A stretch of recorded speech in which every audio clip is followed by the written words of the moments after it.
Hi, my name is Bob, better known as Bobman, and 9 months ago I got 4,849 grafts from Hassan and Wong by Dr. Hassan and his team. Was there any one event or series of events that influenced you to look for a solution for your hair loss? Yeah, I was wearing a hairpiece at one time. Did that for about 6 years. And that wasn't the best choice for me. I decided to embrace the fact that I was bald and I couldn't do anything about it. And in a sense, looking back now, I kind of gave up in what I did do, for me. And what got me moving in a direction of hair transplantation for me was how far the technology has come in just the last 6 to 10 years. And I came across Hassan and Wong through the internet search. It seemed that Hassan and Wong had much more success with what I wanted to accomplish as an end result. What were your initial impressions of Hassan and Wong?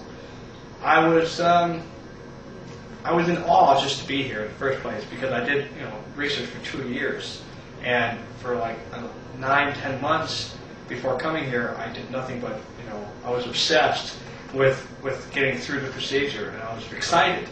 When I got here, I just thought everybody was professional. And I made my experience great. So Bob, sitting here now 9 months after your surgery, are you convinced you made the right decision in selecting Hassan and Wong, and why? Without a doubt, yes. I know I made the right decision. I knew I was making the right decision 9 months before I even came in, because of all the success that I've seen from Hassan and Wong. 9 months later, I can't even describe I can't even describe how I feel. Obviously, I can't describe the feeling. I mean, it's just I almost have a cockiness to me now that I didn't have before, and it feels good to be able to wake up, take a shower, and actually see hair, my own hair, that I haven't seen for 15 years. So yeah, it's been an amazing transformation. How would you rate the doctor and staff at Hassan and Wong? At any time did you feel uncomfortable about Hassan and Wong?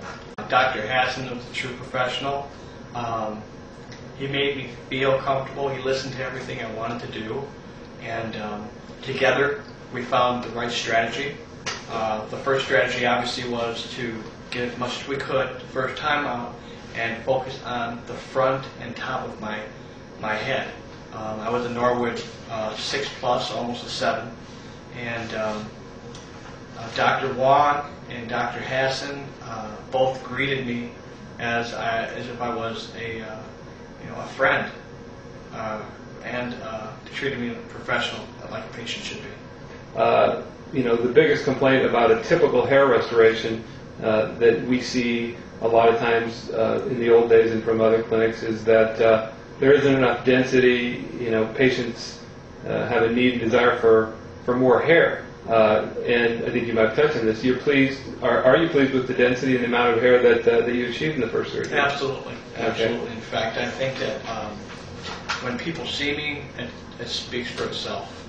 They first of all can't believe that it's a hair transplant at all, and secondly, they can't believe that it's as well placed as it is.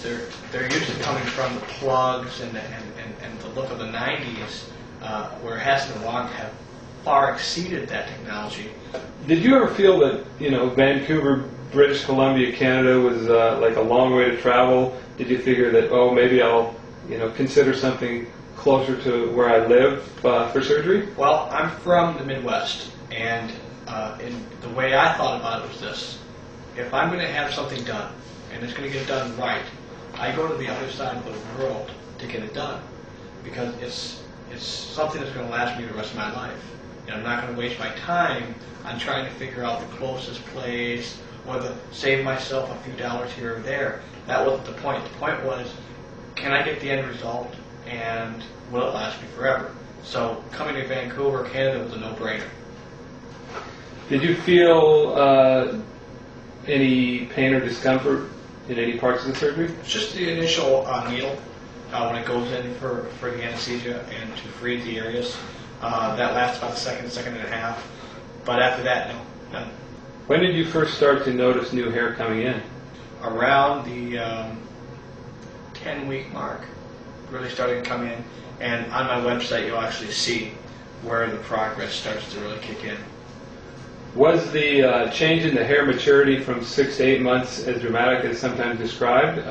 Would you say that it matured like people have said it would? Right. It actually got thicker over time. I mean, at the 6-month mark, I was happy with what I saw.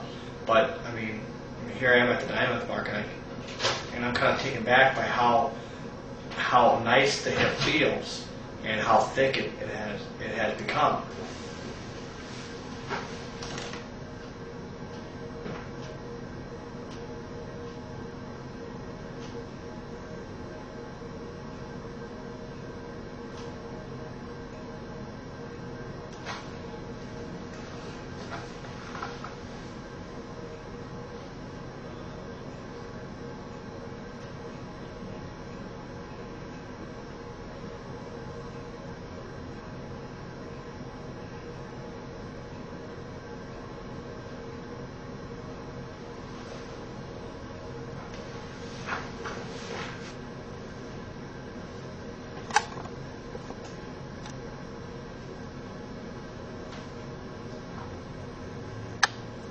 What are your goals and expectations for your second surgery that you're going to have tomorrow morning to do a little more work in the crown? What we're going to try to do is a lot like the first. I want to grab as much as I possibly can. So we're going to go for the maximum amount of grafts, and I'm hoping that we can pack it. If not, I'm going to leave it up to the doctor because he's the professional when it comes to placing grafts, and we're going to focus on putting as much in the crown as possible to fill that area up and do a little temple work. And I think that we're going to be able to do that the second time around and be done.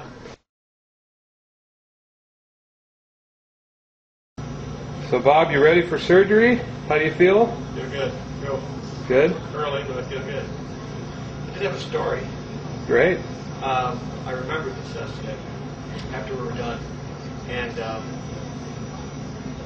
before I did my first transplant, I had some before pictures taken. And I went on a dating website. And the dating website gave me about 150 hits. It took about 3 months to get to. After the surgery and after hairs had grown in, around the 15-week or 17-week mark, I had some afterglows, and I put those on there. It went from roughly around 200 hits to over 1,100 hits in a matter of a month.